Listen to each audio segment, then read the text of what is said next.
All right, everybody, welcome into the Jump to Start Racing podcast. My name is Wellington. I'm here with two of my closest friends. You liar. Ruben, say hi. What's going on, guys? Yhancy, you're still a close friend. On today's episode, we'll be talking about the United States Grand Prix, as well as going through some of the news that's taken place since the last race, including some weird rumors about Petronas and Aramco. Let's get into it. Ruben, how was your weekend? It was actually pretty good. No race, but it was okay. That's it. Yep. Wow. Yhancy. Rest, party, rest. Party. That's how you do it. And next weekend we'll do it again.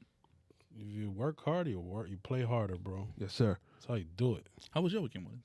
Just chilled out. I slept a lot. That's it? Much needed. So I heard you Much snoring. needed. Yeah, probably. All right, so before we jump into it, I just want to point out to our socials, well, our podcast platforms, guys. Apple Podcasts, Spotify, Google Podcasts, iHeart Radio, TuneIn, and Stitcher. Drop in, give us a review if you please. We're also on YouTube. Say hello.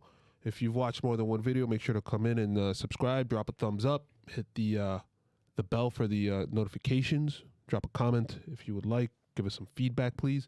At Jump to Start F1 on Twitter and on Instagram. Come through also and say hello. That's at Jump to Start F1. So, with that said, let's jump into it. The news. The FIA has they have announced a provisional schedule, 23 race calendar for the 2022 Formula One season. Of note, no China on the calendar. So, due to the ongoing pandemic, that's still, I guess they've preemptively just taken it off the radar. Imola is going to be replacing it. That will take place in slot number 4, taking place at the end of April. We're starting the season in Bahrain, as they say. Saudi Arabia is the second race on the calendar, going to race at Jeddah.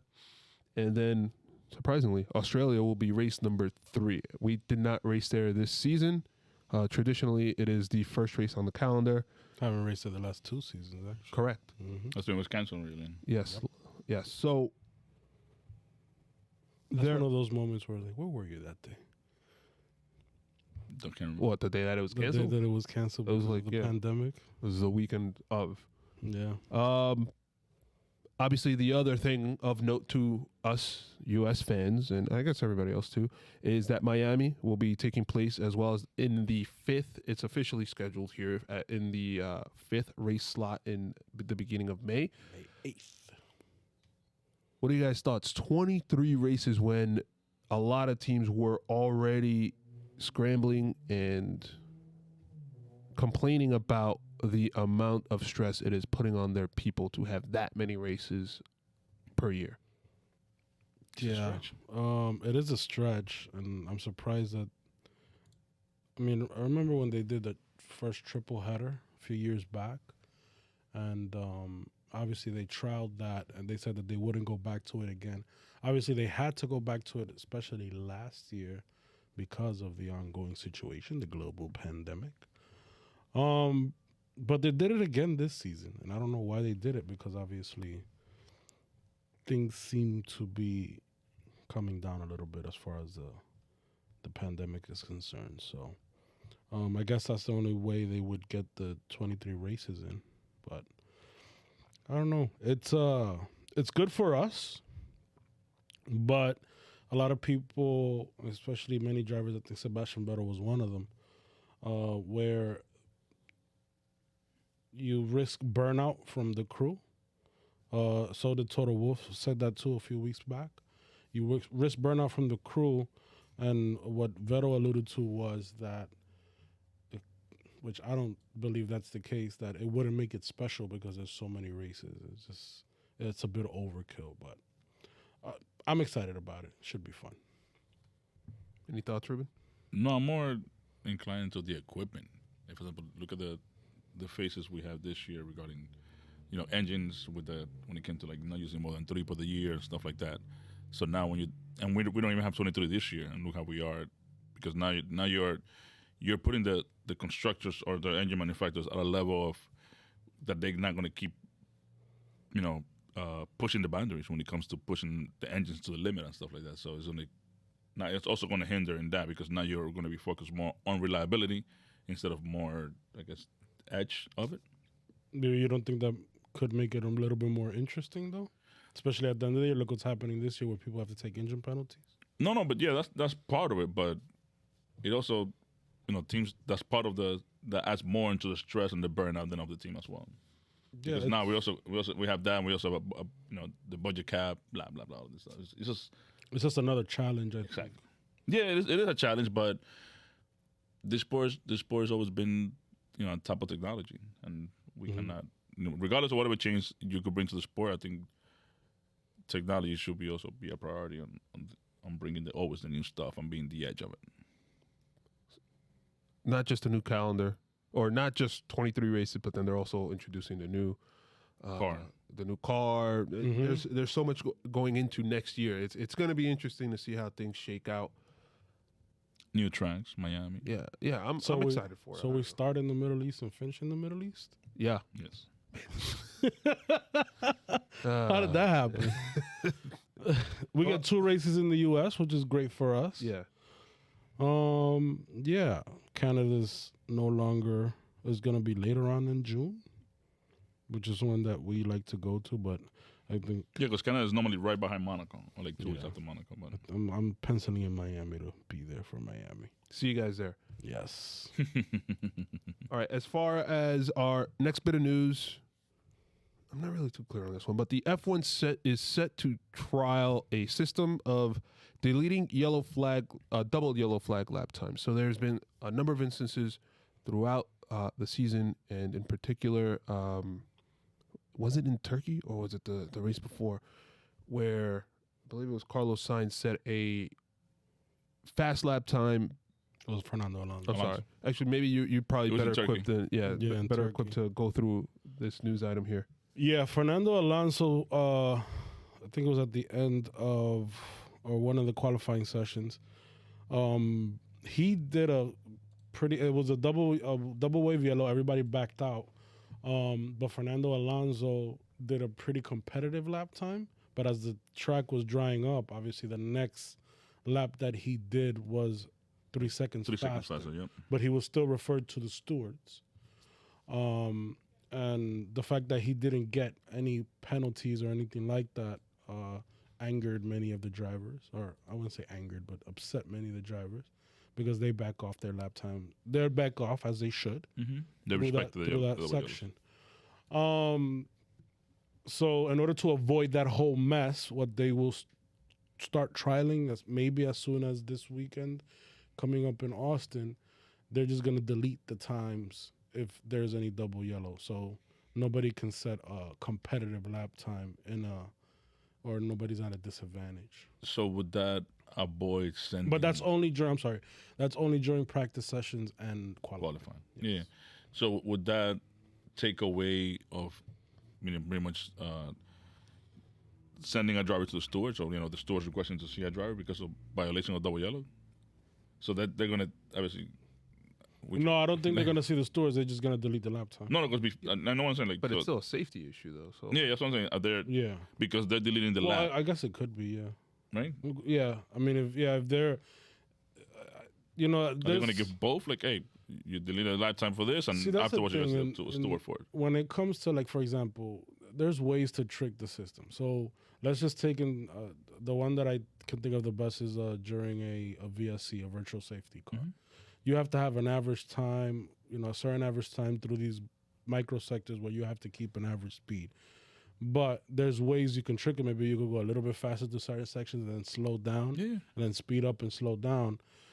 That's essentially what they can do through a double wave yellow. You have to have an average speed or something like that. Yeah. What they're trying to do is just to avoid that whole situation, is just delete the lap time, which I think it's fair. I don't see any reason why not to delete the lap time, especially if you're going through a double wave yellow. Mm-hmm. Because obviously when it's a double wave yellow or a double yellow, that means that there's a car off the track or somebody's went off and it could cause a very serious situation. Or like a stop car.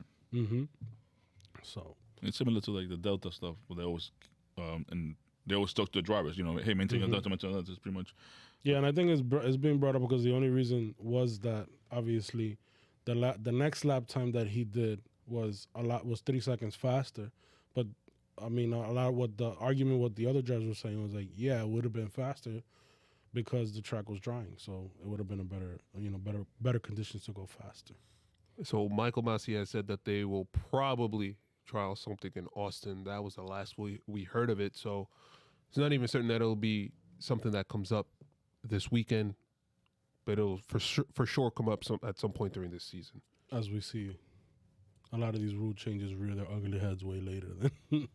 And they start getting tailored. I mean, I'll tell you what, I do appreciate that they don't wait until, you know what, they see an exploit, they see something that could potentially cause an issue, they fix it right then. They don't wait until the following season. I do appreciate that. Absolutely. That they're that flexible. I'm not flexible on this, but the story of the weekend was the rumors of Mercedes AMG Petronas being no longer, that partnership being dissolved, and it becoming Mercedes AMG Aramco, where the Saudi Arabian oil company, oil giant essentially, would take over. State-owned oil giant would take over as the title sponsor for the Mercedes team. That was the rumor. Both Mercedes and Petronas have come out and disavowed those rumors, said that there's no way that's true. Do you know what disavowed means? Nope. Denied the rumors. Google, what does Google his face. So Google Translate this week. man, hey Siri, Translate. what does disavow mean? So yes, they denied the rumors that this was actually going to be happening. Petronas is actually signed on until 2025 as a title sponsor. So we're gonna keep our partnership. But what could that have possibly? So Saudi Arabia is coming on strong, right? We have the Saudi Arabian Grand Prix coming up in Jeddah at the end of the season. We have, as we talked about earlier this episode, we're going to be racing in Saudi Arabia at the start of next season, race number 2. And then Aramco has been all over the place as a sponsor on the track. You see them on the on the crash barriers on almost every race. Bye Heineken. You don't see Heineken that much. You don't see Heineken. You don't see Johnny Walker a lot. Yeah. What do you guys think of this? I know what I think of this. I'm going to stay quiet. What do you guys think of this? Disavowed. Deny any responsibility or support for. So they're not saying no yet. That's what you think. This is how the rumors perpetuate. Yes. So, hey Siri, what does perpetuate mean? Let me check the Google machine. Anyways, I got off track there. Hey, it could be like an Alonso rumor, remember? And he begins. Do you guys think where there's smoke is fire? Yep. I don't, because that deal is signed through 2025. It would have to. Well, I mean, not that they don't have the money to buy it out and then become the title sponsors, the Saudi state sponsored. Well, remember also that Ineos, which is 1/3 owner of Mercedes, has a very strong relationship, and they're going to be building strong relationship with Aramco in Saudi Arabia. They're going to be building one of their plants in Saudi Arabia as well. Jedi Knight. So, there could be there's your connection right there as far as why Aramco is connected with Mercedes. Also, I know they signed a multi-year deal, and which was renewed, I think, last year, 2019, with 2019 with Petronas. However, as we all know in F1, and this happens a lot, you leak a little rumor out there just to see if you can get more money or you can get an interest in a driver. And this is definitely possible. That's probably what happened. You get a rumor, because honestly, this got picked up. Obviously, you hear rumors and it'll get certain rumors don't get picked up by like the major media sources in F1. This got picked up by all the major media sources in F1, including motorsport. and Autosport. So there had to be something really going on if this came out in the news.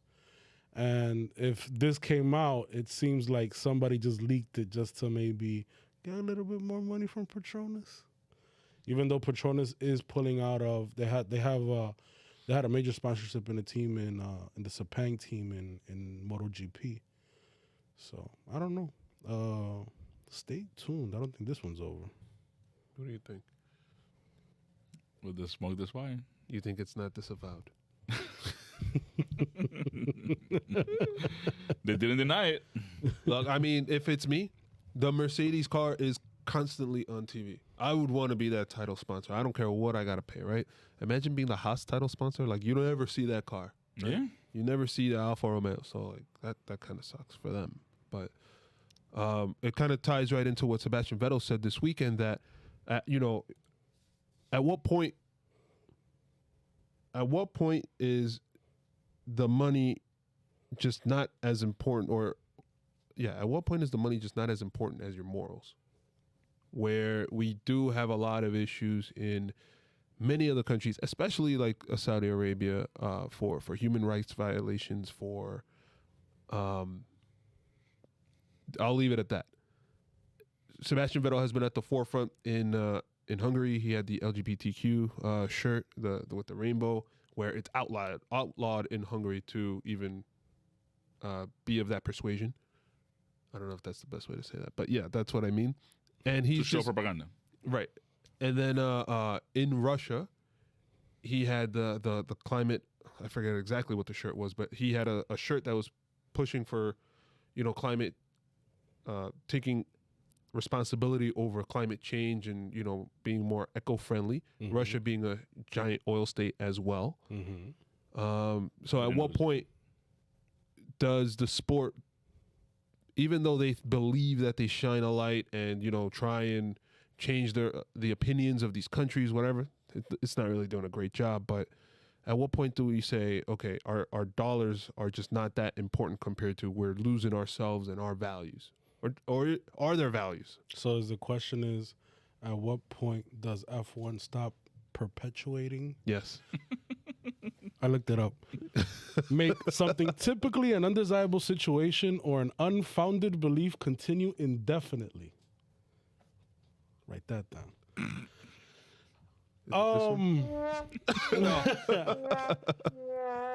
I meant to hit the applause. Oh. Hey. Dude. You're them if you do, you're them if you don't. Money's king in this sport. Money's king in every sport. And obviously it's very expensive to hold an event, an F1 event in any country.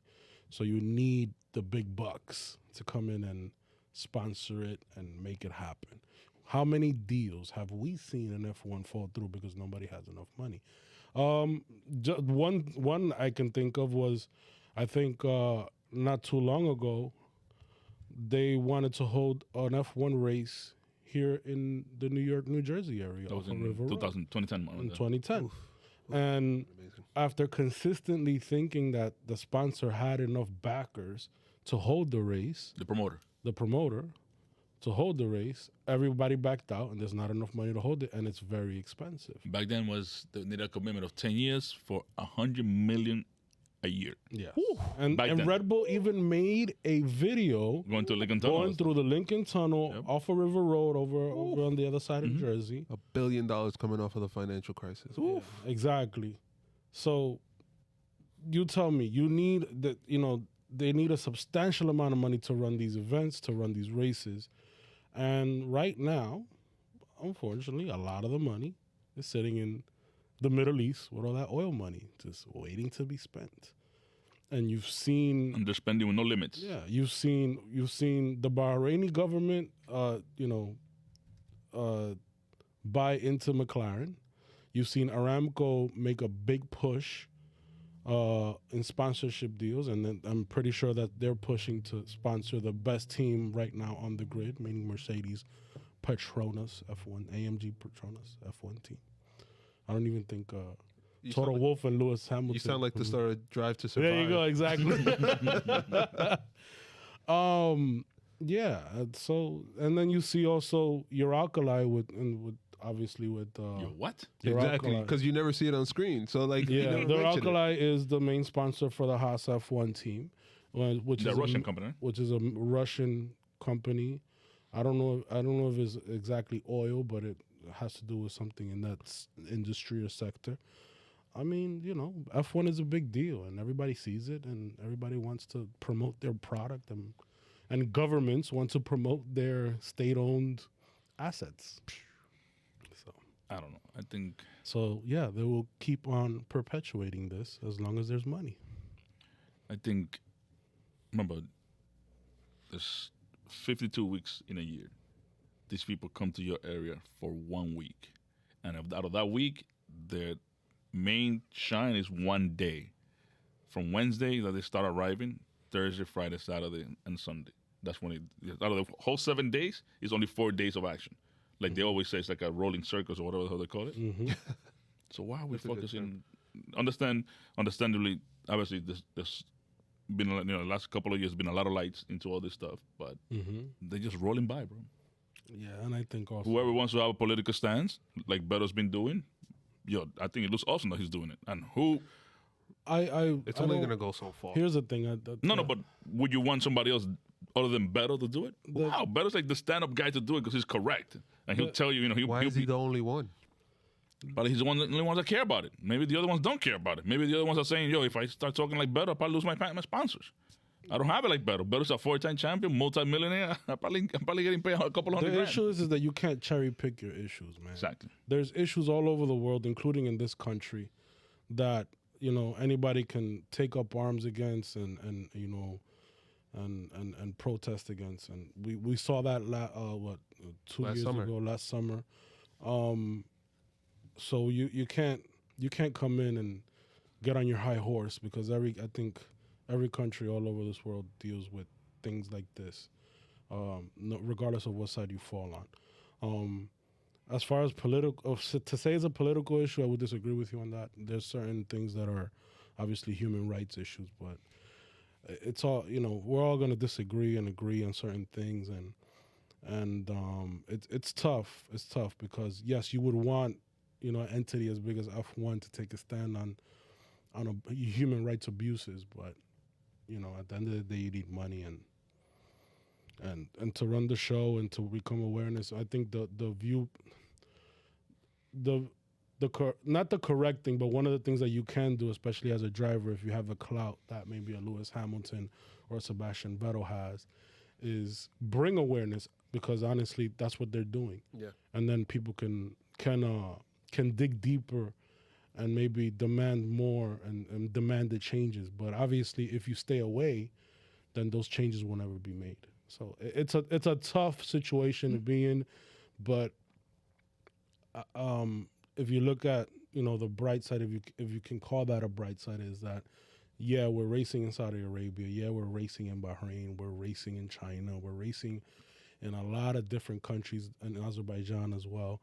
A lot of different countries that have sketchy records on certain human rights abuses. And the fact that it's being brought up on the world stage is because F1 is in that country, not because they stay away. I'm going to point out also, so Bahrain, Saudi Arabia, and Abu Dhabi next year, and Qatar is being added the year after. Right now, they're going through their own trouble. So it goes much further than Formula One. I'm glad Vettel is saying what I'm thinking, but it goes much further than Formula One. Qatar, obviously, the World Cup, all kinds of issues there. Even how they even got that. Yeah, exactly. How they got it, how they're building the facilities, just read up on it if you can. And then also, we had our own issue here in the NBA last year. Was it last year or the year before, where LeBron James did not want to speak out against China because he didn't want to get canceled over there, because that would cost him a ton of money as far as Space Jam, which bombed anyway. So there's that. Whatever. Let's get off the high horse. Let's get back to racing. No, but so how much did Liberty Media pay for Formula One? 4.4 billion, whatever. I don't know. You're the one that. So 4.4 billion. So you got here Saudi Arabia, yo, out of that 4.4, I give you $1 billion. Just come over here. Now you got 3.4 to make up somewhere else. Yo, but what's going to happen? I'm giving you $1 billion. Yeah. Be quiet. Yeah. Okay, we'll go there for a couple of years. Money talks, man. Yes. At the end of the day, money talks. And there's a business. Yep. And business equals money. And it's an expensive sport. Super expensive. Mm-hmm. So a little bit going into kind of the preview of the U.S. That's Grand it. Prix. Let's bring it back. Let's bring What it do back. you Yeah. Let's bring it back to racing.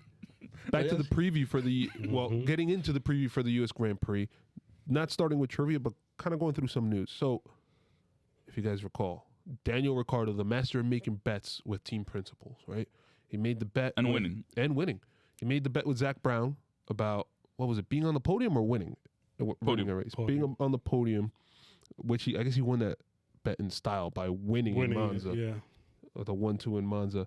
Daniel Ricciardo is set to drive the Earnhardt NASCAR stock car at the U.S. Grand Prix after winning bet with Zach Brown, his boss. This guy, talk about putting money where your mouth is. We haven't had to hear about what the other side of his bets would be. Actually, did he give, what's his name, the tattoo yet? Cyril Abiteboul? I think there was some news about that recently, that Cyril Abiteboul was going to honor it. But we don't know when. I'm pretty sure it'll come up. But there was some news about that. It was, it was like a blip on the radar in the F1 news. But I heard something that it's still gonna happen. So we'll see that. Even though Abiteboul, I mean, he's with Renault, but he's no longer actively in F1. So Right. So he's going to be driving Dale Earnhardt Sr.'s 1984 Wrangler Chevy Monte Carlo at COTA. Nice cards. Very nice car. Is there anything really else to talk about with that? I hope we get videos of it. So we can see it. I'm pretty sure we will. Of course. So beyond that, But Zach Brown is a man of his word. man of his word. Can't believe he owns it. He's paying a lot of bets this weekend. I can't believe What he else owns is he that car. doing? He's giving Pato Award a test. But That's right. It's not this weekend. No, but that's at the end of the season. Oh, at the end of the season. I'm sorry. In December. It was this week. So we were going to December. I'm sorry. I get to apologize. that, yes. He's a man of his word. He pays his bets, though. He's like a Lannister. So Danica Patrick, long time, I'm going to say single-seater driver in the U.S., will be joining the He drove NASCAR too. She drove NASCAR as well. Yeah. Oh, that's right. Mm-hmm. I was thinking. Very talented. No, I was thinking what she stayed at for for longer, either NASCAR or IndyCar. I was like, I'm still like. I think it was. I don't know. I'm Right? not sure, to be honest with you. But she did both. I know that. I think on her NASCAR career. I mean, her IndyCar. IndyCar career was longer. Sorry, what? No, she'll be joining the coverage of the U.S. Grand Prix at Austin with Sky Sports F1 and the ESPN team, which is a welcome addition on multiple fronts. It's an American voice, right? Mm-hmm. Beyond that, it's a female. I shouldn't say that. Beyond that, it's a woman that is... The way that F1 is going to start making more inroads and becoming more popular is to get women involvement. So, I feel like this is a good step in the right direction. She went out as far as to say that F1 has been growing a lot in the United States, thanks to due in large part to the popularity of the Netflix Drive to Survive. But what she thinks will push this over the top is if there's an American driver in an F1 car relatively soon. So what does that lead us to? You're a bigger Indy fan than I am, but she's saying that somebody like a Colin Herta could be that guy. Mm-hmm. Then there's also the rumor swirling of the Andretti racing team potentially looking to buy out a large stake in Alfa Romeo and bringing along one of their drivers. It's Colton Herta. I forgot what I said, but Colton Herta is the youngest ever IndyCar winner. He's won already 6 times in the IndyCar series. But he also he's been driving. He drove for a team that was backed by Andretti, but now he's officially an Andretti driver. And who's been rumored to want to buy a large stake in an F1 team. I want a large stake to a porterhouse. Yeah, Mm-hmm. yeah. Andretti is rumored to want to buy the majority stake in ownership in Mike Andretti. the Andretti racing team. which obviously they have a racing team, obviously in IndyCar. They also run an outfit in Formula E along with BMW. They run an outfit in Extreme E as well. Wow. Yeah, so they're heavily involved in motorsports all over the world. Oh, and IMSA as well. Who? IMSA, which is the endurance series here in the U.S. Gotcha. It's like the WEC of the U.S. And they run 2 programs there. They run a prototype program and also a GT program. Jeez. Which not too far in the future they'll be also racing in WEC because those 2 classes are going to meet. Yeah, they're going to be similar, and so you're going to have a lot of American racing teams going to That's nice. to Le Mans to race on an even playing field. So yeah, and Colton Herta right now is the youngest, the brightest star as far as young drivers. As far as American drivers, obviously you have Alex Palou who won the championship this year. You have, But he's not American though. but he's not American. He's Spaniard. You have Paro. Paro Award, which is Mexican. But the most exciting driver, the youngest driver, remember he won his first race when he was 18. Yes, Roman Is Grosjean. Colton Herta. Jesus Christ. So obviously we just look at the trajectory of the popularity of F1 here in the U.S. We obviously got, we've had Austin for a number of years already. The race at the Circuit of the Americas Since 2012. Was that supposed to be a trivia question? No. Oh. Okay, that would have been way too easy. I probably would have gotten it wrong because you just gave me the answer. You've had the popularity of Drive to Survive, which has put on a lot of American fans to the series, and what Danica Patrick said has given a storyline to what Formula One is, the various storylines, the rivalries, or the fake rivalries, you could say, any of the drama going on behind the scenes, which is what makes F1 very interesting to a casual fan. We have a second race now added to the calendar, which would be Miami next year, and that's a 10-year deal going forward. What would put it over the top would be an exciting American young driver, which would be Colton Herta. Or even just a recognizable name to Americans. Yeah, and obviously, Colton Herta comes from a family. I mean, his father won the IndyCar championship at one point. Yeah, so he comes from a long line of racers who are heavily involved in motorsport. Obviously, you have the Andretti connection there because he drives for Andretti, that team was obviously founded by Mario Andretti, which is a former F1 champion. So it goes back. If you can get the ball rolling on that, you have, again, this is all paraphrasing what Danica Patrick said. If you have somebody who's an American who will be on the newspapers, be on the talk shows, bring attention to F1, including the popularity of Drive to Survive, you'll gain the traction that we need for the sport to be popular here in the U.S.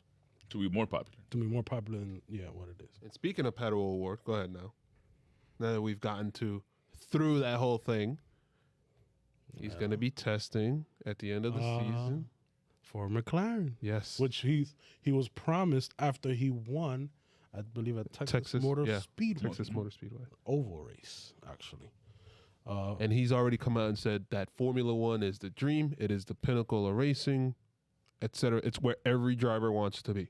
He also said that it's what got him into racing. Yes. The 2008 year following that year of the Hamilton Championship, that was the year that got him. Supposedly that interview happened at Woking, whatever the McLaren headquarters. Yeah, McLaren headquarters. Yep. And when they asked him, he was pointing out the car, the 2008 car, and that he would love to even drive that car one day. Yeah, I mean, it's another bet right there. And he's an exciting young driver also to watch as well in IndyCar. I think he was at one point with the Red Bull program, and he left the Red Bull program because he was going to drive in F2. I think he did drive a few races in F2, but he was with the Red Bull program. He left the Red Bull program to join McLaren when McLaren bought out Aeroschmidt Peterson. Well, bought the majority stake in Aeroschmidt Peterson, which is now McLaren Aero SP IndyCar team. And he was Lando Norris's teammate in virtual racing, no? Or am I making that up? I don't know. Yes, he was actually. Yeah? Yeah, him and Oliver Askew. Yeah. Oh, the day of Oliver the Indy 500, whatever. Yeah, The Right? virtual. The yeah, virtual the Indy virtual 500. one, yeah. And Oliver Askew is no longer with that team. But, yeah, with Pato O'Ward and Lando Norris. Ertaz also raced. I think he was in F3 at one point. Yeah, I mean, it would have to be a clear path back to Europe. I don't think he wants to leave. Obviously, he's tagged to be a future IndyCar champion. He already won 6 races. He's 20 years old, 21 years old the most. He's very young. Won his first race at 18. Actually, I think he won his first race at Circuit of the Americas. And he's won in Laguna Seca. Top tracks here in the U.S. So he's very good. All he needed to do was get a drive, obviously, with a top team, with Andretti as a top team in IndyCar. And he's showing out, man. Now, again, if Andretti does buy that majority stake in Sauber, that would be the clear path back to Europe for Colton Herta. And it'll be exciting to see him because he's really good. Very exciting young driver. So with that said, it's time, Ruben. Time for some trivia. Da, da, da, da. We really got to drop for this. Yeah. We gotta get something. So U.S. Grand Prix trivia. Yes. Tons of history here. In the U.S., yes. But we can't go too far because we're going to be blank. Like, where the hell did you get that question Why from? can't we? Because we're not that old. You guys are not. Yeah, I was about to say. I'm plenty. Ruben. Plenty. old. Let's do it.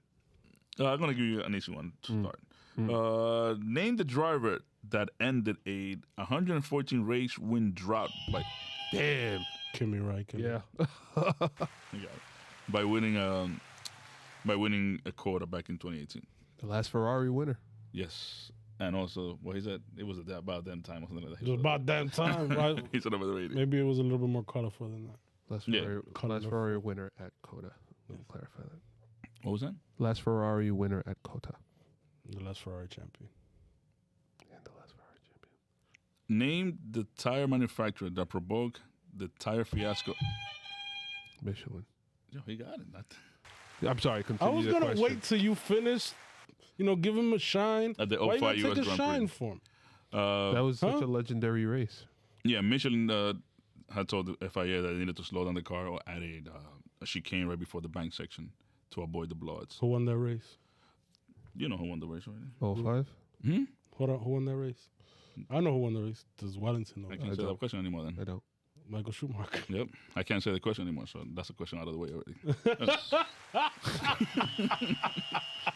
I got another one related to that. Go ahead. Can you name the teams that went on to race? All of them? Shit. Only 3 teams. I know. It was Ferrari? obviously Ferrari. Jordan? Yeah. That was another one. You're not going to get the other one. I think they had like a red and white livery. I don't know. Minardi. Who was their sponsor? I don't remember. I remember like a Target or something. Maybe that was Jordan. Benson and Henson? Maybe. I The don't know. cigarette company? Bonardi. Minardi. Bonardi currently, turned into Toro Rosso, now AlphaTauri. There you go.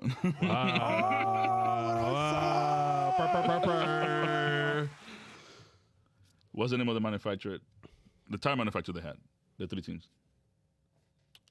Bridgestone. There you go. You got it. So that one wasn't written down, Yeah. but yeah. Because Yhancy killed it with the race winner. So are all the questions based on that one race? No, because right? no, it was only 3 questions based off that race. But you killed one of them. That who went to win. Of 3. I'm gonna keep my mouth shut from next time. I'm just gonna. That's all I'm gonna do. So now we move into history, obviously. Don't, That's it. come on, bro. You wanted more than that? I was having fun. Oh, my bad. My bad. Sorry. Ruben wasn't. Yeah.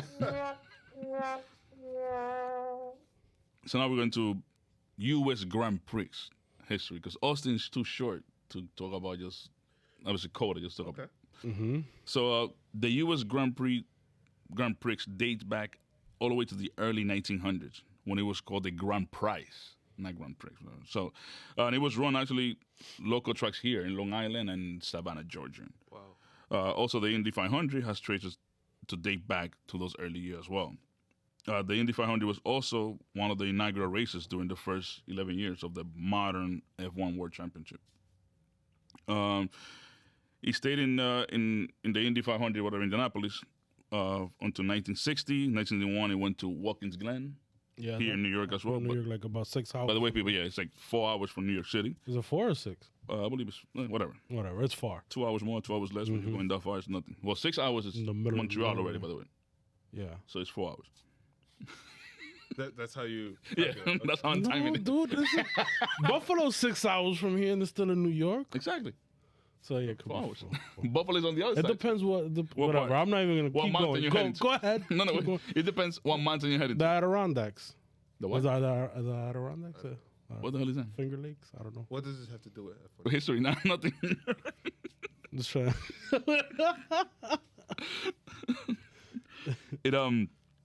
We raced at the Working Glens for the next 20 years. In the 1980s, he just pretty much moved from track to track, from Las Vegas to Long Beach, Detroit, Arizona, and along all that, there was a bunch of mishaps that happened just from poorly attendance or just places being too hot in a freaking casino parking lot.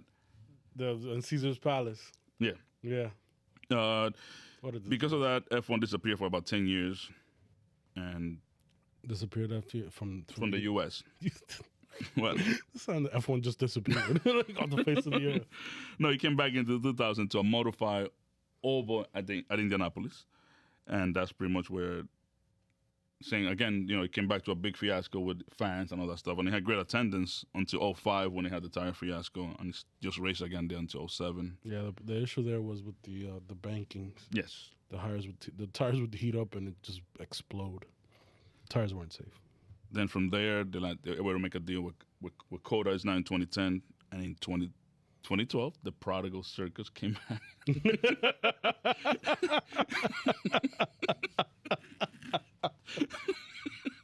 What happened was The Prodigal Circus. Can't live without us. Oh my god. Made a return once again to the U.S., and this time he came at COTA. It's a track designed by Herman Tilka. Tilka, okay. Like almost all the modern F1 Was tracks. that what you called him? Was it Tickle. Tickle? Herman Tickle. It's obviously a track, like almost all the modern F1 tracks are designed by this guy. It's in the outer parts of Austin. It costs about $400 million, to be built and stuff like that. Wow. Most successful driver is Hamilton. Ferrari is the most successful constructor at a U.S. Grand Prix, not just COTA. Okay. Mercedes is the only team to have won more than one race at COTA. They have won 5 of the last 6. Except for the cheating engine. Yeah. COTA is only one of 5 anti-clockwise tracks on the current calendar, which is Baku, Singapore, Abu Dhabi, and Brazil. What else you got? What did I miss? Yes. Modeled after a whole bunch of Yeah, tracks. it's like a Frankenstein. You got the S's from Silverstone. You got that whack ass wannabe turn 8 complex that's at the end of the lap, which is like turn 15 around there. Turn 8 from Turkey. Yeah, from Turkey. They modeled that after. I mean, if you look at all the tickle tracks, yeah, he put, because that turn 8 in Turkey was so successful. He's put it. They try to put it in Sochi, and they try to put it here at. It works better here, to be honest. It does work better here than in Sochi, It's but too it's long still, in but it's Sochi. still not the same as Yeah. the the turn original. 8 in Turkey. Yeah, I don't know. I think it's an awesome track. It is. it is a both, fun track. It's yeah. both is. high speed and technical. It's so good. And then that run to the first turn. There is a now that you mentioned this kid, Colton Herta, whatever earlier. Colton Herta. There is a video on YouTube of him talking about how difficult it is for a modern Indy car to race race here, and he was the one going turn by. I was watching the video earlier, turn by turn on how how to take it, what to do here, and stuff like that. We're talking about Coda. Well, you don't have the same stop. Obviously, yeah, but he still has how is for IndyCar is the longest track that they're racing. Yeah. So how he was so difficult. It's one of the longest straights that IndyCar races in. So if you go back to the first race that they had there a few years ago, they were going out. Yeah, they were going out because they were coming literally off of that long straightaway, and they don't have the braking power. Oh, the bump to make too. and the bump there's a didn't help bump them. there too, so they don't have the braking power like an F1 car to make They don't have that the turn. downforce. Yeah, so they just let them go. And something that I read, I didn't go deeper because I was not affiliated to F1. To bring sewer and water there, they had to pay like a certain amount of money that they're gonna get back as the city starts to develop on the way to the track. So meaning they pay, I guess, the city of Austin to bring the sewer and water there to them. But as people start paying to get the service Right, because they're tapping off of it. Yep. So as people start tapping into that, they'll pay back. The airport's not that far from there, actually. Austin is one of the fastest growing cities in the entire U.S. So a ton of people move there during the pandemic. What do you got, Wills? That's it. Predictions. What do we think as far as qualifying? It's like, who you calling up? What do you call it? I guess I will go first. I will take Qualifying. I will take Max Verstappen pole position. I will take Hamilton second, and I will take Valtteri Bottas third. Fourth.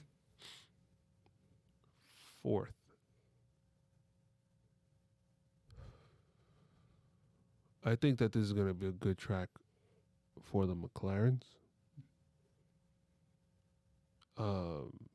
Fourth, I'm just going to go Sergio Perez, which is an improvement for him. I think he builds off If you didn't say that, I was going to be like, you're really going to write Perez off after last weekend? Right, exactly. I think that it's a confidence builder from last weekend. Sure.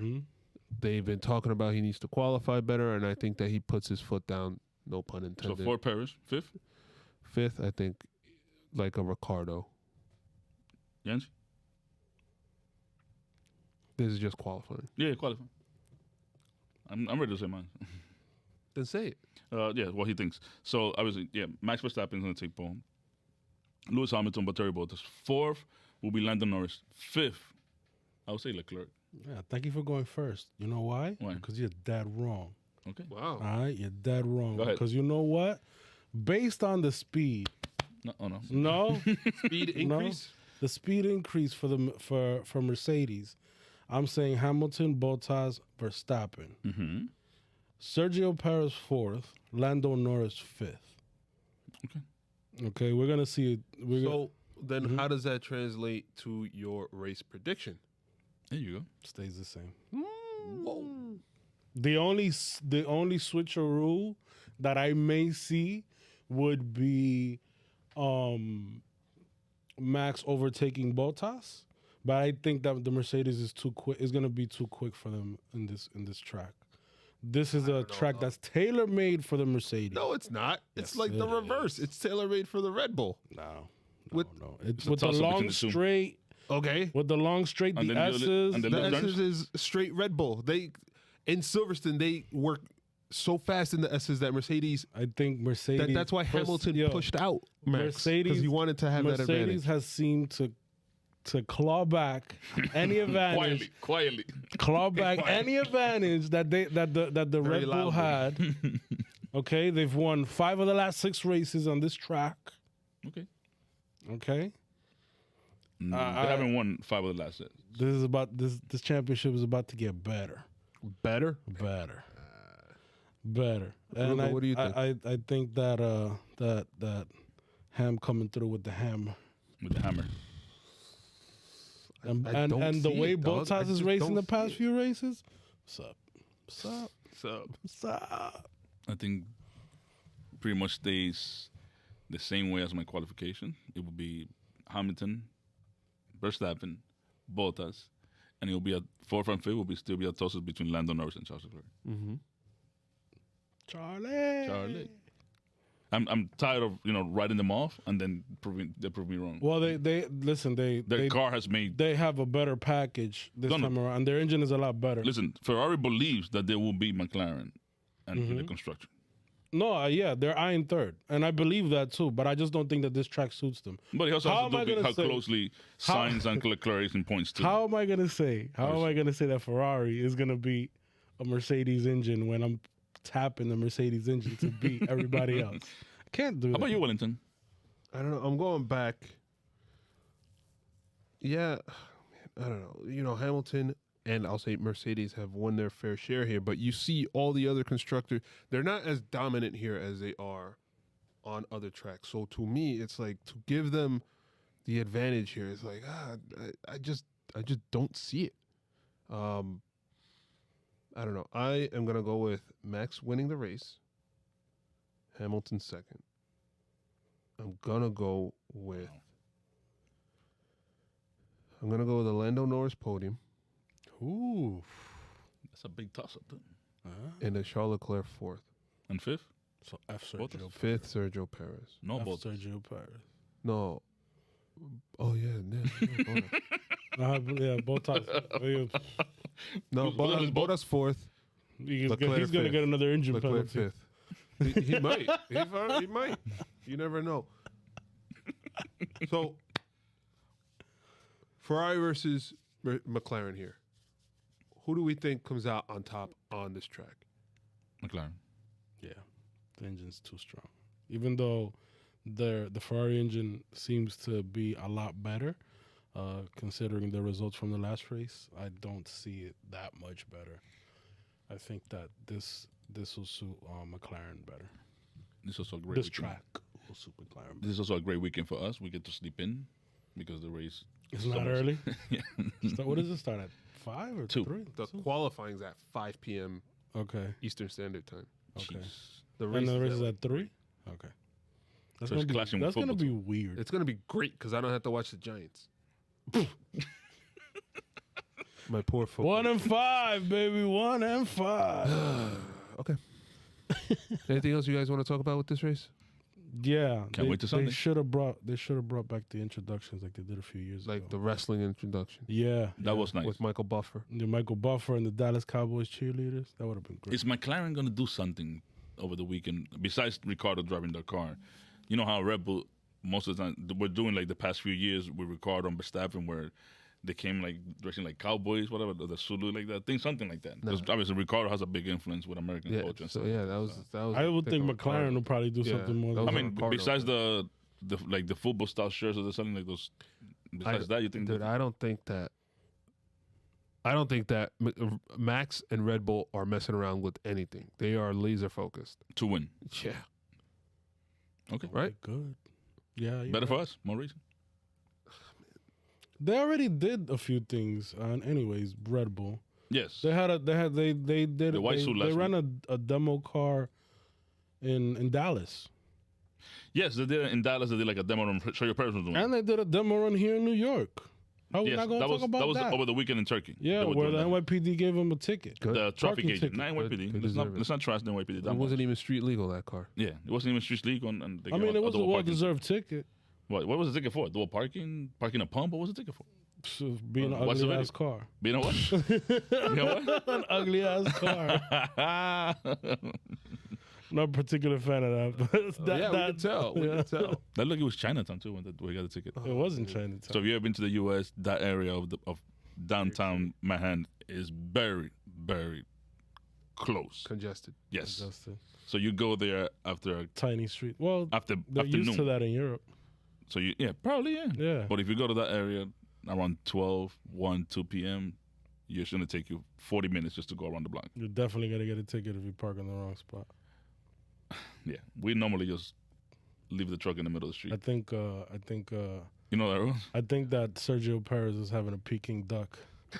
Peking. Peking duck while he was But it wasn't Paris driving up here. I don't think it was his helmet, but I don't think it was. No, it wasn't because Paris was in Turkey when He was in- it was being done. It was over. Who knows? It was over the Turkey weekend because I know, but it was his, but what I'm saying is that it was his helmet. Yeah. It was somebody portraying Perez. Of course. And on that note, 6 races left. Talk This about is number Carlos. 6. We're having a great discussion. Yeah. Sergio Perez. About Five Peking races dust, left. Sergio Perez being in Turkey. That's why I gotta cut it off. Yeah, Dallas. we will never end. No, yeah. Let We'll me catch up with you guys later. free Ruben and Yhancy. At Jump to Start F1 on Twitter and Instagram. Don't free them. Apple Podcast, Spotify, Google Podcasts, iHeartRadio, TuneIn, and Stitcher if you guys want to listen in on our podcast platforms. YouTube, Jump to Start Racing Podcast. You can see these clowns joke around. Thank you. At Jump to Start F1. See you guys next time. Enjoy the race. It's race week. Free Ruben and Yhancy.